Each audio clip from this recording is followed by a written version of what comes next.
Alright, guys, you already know what it is. Grab a reference. Let's get into it. So today's focus was birds. I realized I have never studied how to draw birds.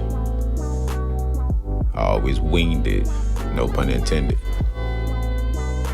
But yeah, I definitely needed to learn and incorporate this, or I should say update it, into my visual library, because it's definitely going to be a big part of my one shot coming up. So stay tuned for that. But yeah, definitely get out of your comfort zone and try something new. Godspeed Arts. Out.